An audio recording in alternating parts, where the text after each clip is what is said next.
कभी कभार मुझे याद है पिछले सत्र में हमारी बहुत मजाक उड़ाई गई। मैं नहीं जानता हूं इस प्रकार का भाषा का प्रयोग जो कर रहे थे उचित होता था। यहां तक कह दिया कि आपको वीजा दे रहे हैं पार्लियामेंट में आने का। इस प्रकार का प्रयोग करने वाले लोगों को मैं और तो कुछ कहता नहीं हूं, लेकिन मैं इतना कहता हूं, अंतर्राष्ट्रीय स्थानों पर कुछ काम निर्धारित होते हैं जिसको करने पड़ते हैं। उन मीटिंगों में पहले के प्रधानमंत्रियों को भी जाना पड़ता था, इस प्रधानमंत्री को जाना पड़ता है, और भविष्य में जो आएगा उसको भी जाना पड़ेगा। लेकिन वही एक मजाक का विषय बन जाए कि हमारी राजनीति इतनी नीचे आ गई है कि हम कोई ऐसी बातों की चर्चा कर रहे हैं कि आपके पास मेरी आलोचना करने के लिए और कोई मुद्दे नहीं बचे। लेकिन मैं कहना चाहता हूं, अगर आपको देश की इतनी चिंता थी तो आप इस देश का प्रधानमंत्री विदेश गया तो कितना समय कहां बिताया, कभी उसकी भी तो जांच कर लेते, कभी उसकी भी तो इंक्वायरी कर लेते। मैं आज कहना चाहता हूं जी, मैं जापान गया तो जापान मेरे कार्यक्रम में मैंने एक कार्यक्रम क्या जोड़ा, मैं वहां एक नोबेल लॉरिएट साइंटिस्ट याकामाहा को मिलने गया। क्यों?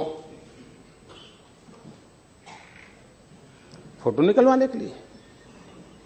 मैं इसलिए किया गया कि उन्होंने स्टेम सेल के अंदर जो रिसर्च की है, मैंने जितना पढ़ा था तो मेरे मन में आया था शायद इनकी एक खोज हमारे काम आ सकती है क्या।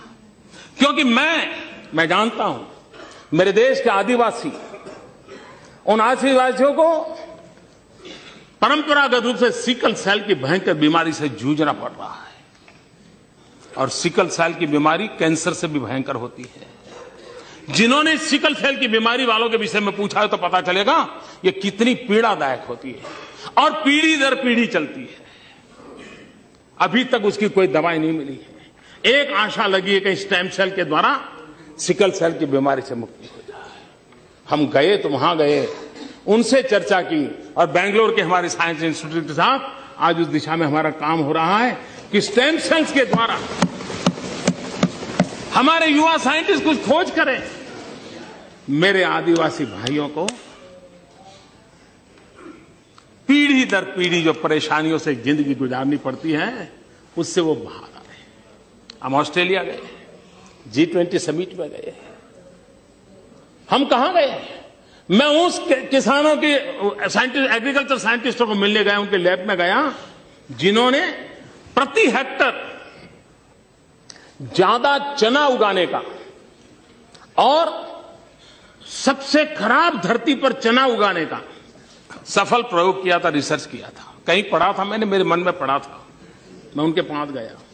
हमारे देश को पल्सिस में हम बहुत पीछे हैं। देश को पल्सिस की जरूरत है। गरीब आदमी को न्यूट्रिशन फूड के लिए प्रोटीन जरूरत है। हमारे देश के गरीब को प्रोटीन मिलता है दाल में से, पल्सिस में से मिलता है।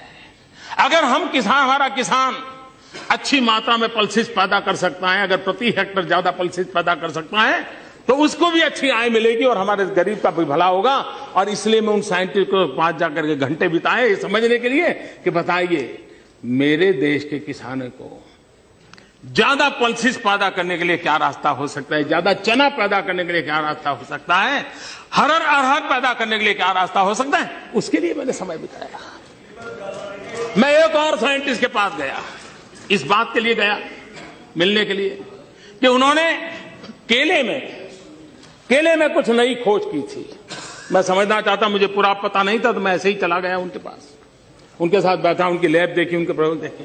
उन्होंने केले में न्यूट्रिशन वैल्यू बढ़ाने में बहुत सफलता पाई है, अधिक विटामिन को पाने की सफलता पाई है। केला ये अमीरों का फल नहीं है मेरे भाइयों बहनों, केला एक गरीब से गरीब का फल होता है। अगर केला उसमें न्यूट्रिशन वैल्यू बढ़ता है, विटामिन अगर ज्यादा अच्छे मिलते हैं, और इस प्रकार की खोज के साथ केला बनता है, तो मेरे देश का गरीब से गरीब व्यक्ति केला खाएगा, उसको ज्यादा ताकत मिलेगी। अगर विदेश जाते हैं तो इस काम के लिए जाते हैं। देश का गरीब हमारे दिमाग में होता है। देश का आदिवासी हमारे दिमाग में होता है, देश का किसान हमारे दिमाग में होता है, और दुनिया में जो भी अच्छा है, जो मेरे देश के गरीबों के काम आए, उसको लाने की एक तड़प होती है। उस तड़प के लिए हम कोशिश करते हैं, और इसलिए